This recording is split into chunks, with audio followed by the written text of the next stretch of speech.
चाहे लोग कितने ही आरोप लगाएं, कितने ही भारत की निंदा करें, कोई नहीं है दुनिया में जो कह सकता है कि आज भारत जितना मजबूत है हर प्रकार से, वैसे कभी भी वो नहीं रहा है। इंदिरा गांधी को अपने जीवन काल में 15 बार स्वतंत्रता दिवस पर लाल किला से भाषण देने का मौका मिला। जब इंदिरा गांधी लाल किले पर होती थी तब उनके बोलने का अंदाज कुछ ऐसा होता था। भारत कोई 5 साल, 10 साल, 100 साल जीने का देश नहीं है। हजारों साल जीवित रहा है और हजारों साल और इसको जीवित रहना है। यह भारत इतिहास में पहली बार ऐसा हुआ था जब 15 अगस्त को लाल किले से कोई महिला बोल रही थी और पूरा देश सुन रहा था।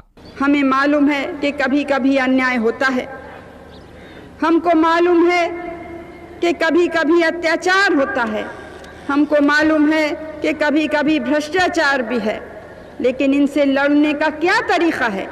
क्या कमजोर सरकार इनसे लड़ सकती है?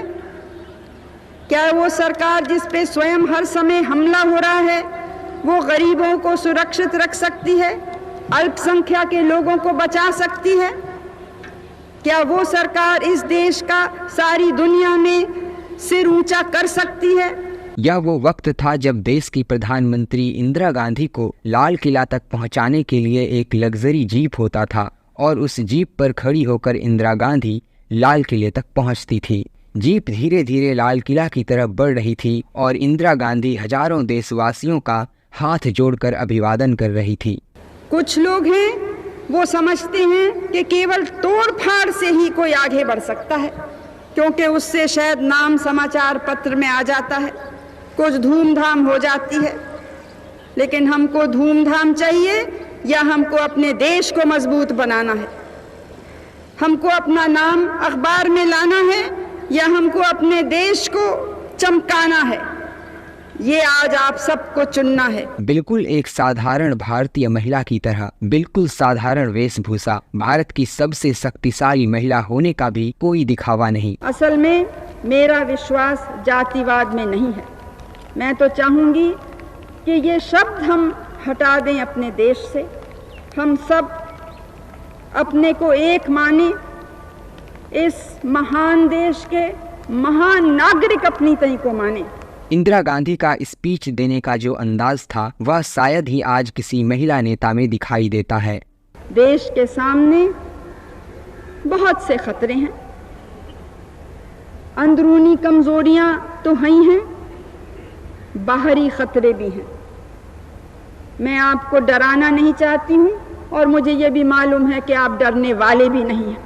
ना कोई टेलीप्रॉम्प्टर, ना कोई चिट्ठी और ना ही कोई कागज। बिना इधर उधर देखे इंदिरा गांधी देश के सामने हर वो बात रखती थी जो उनके मन में होता था। हमारी आदत हो गई है कि दूसरे को दोष दें, दूसरा गलत काम कर रहा है। हर एक अपने दिल से पूछे कि क्या हम ठीक काम कर रहे हैं कि नहीं? क्या हम उस गलत काम को रोकने के लिए अपनी पूरी ताकत लगाने के लिए तैयार हैं कि नहीं?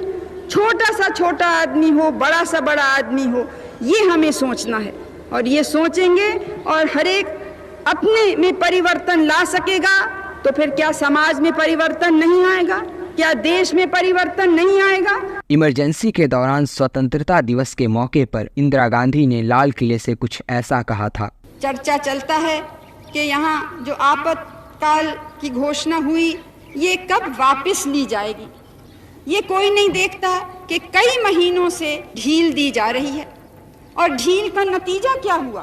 क्या जो लोग छूटे हैं वो उन्होंने ज़रा भी ये कबूल किया कि हिंसा और इस प्रकार के आंदोलन से, काम रोकने से देश की हानि होती है, या वो उसी रास्ते पे आज भी चलने को तुले हुए हैं?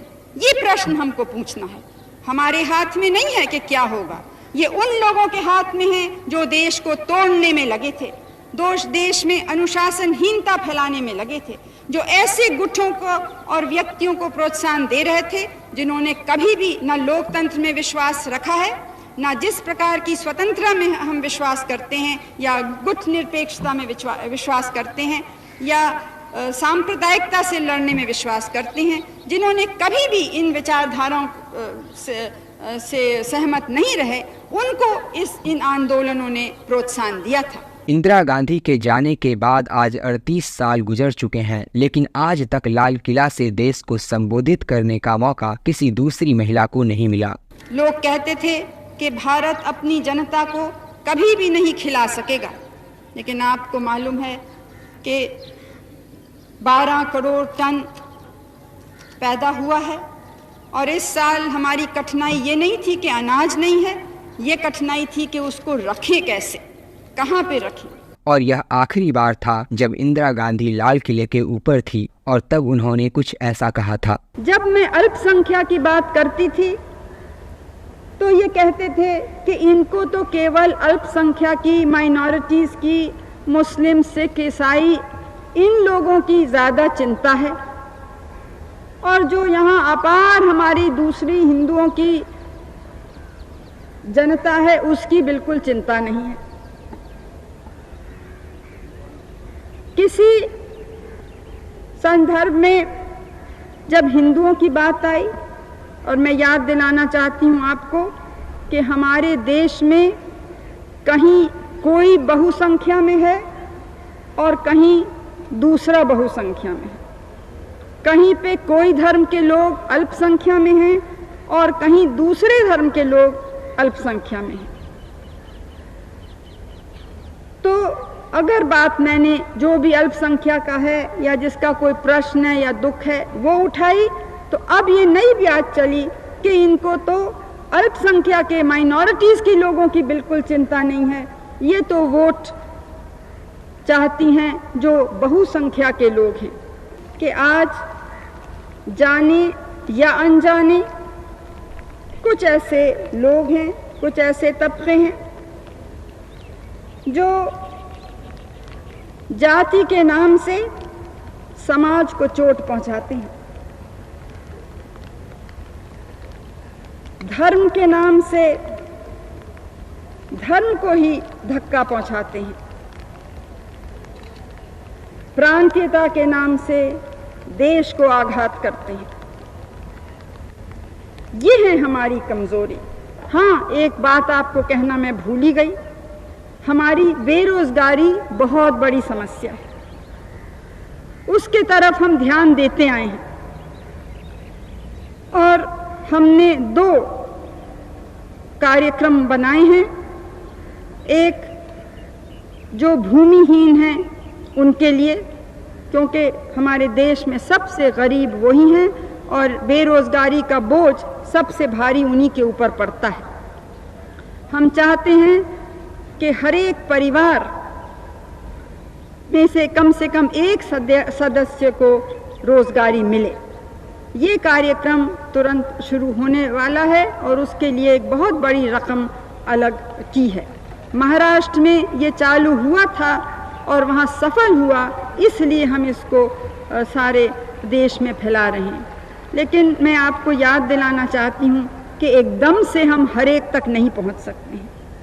हमारी आशा है कि शुरू में करीब 3 लाख तक पहुँच सकेंगे और जैसे जैसे सफलता मिलेगी और लोग इस स्कीम के अंतर्गत आ सकेंगे। जय हिंद, जय हिंद, जय हिंद।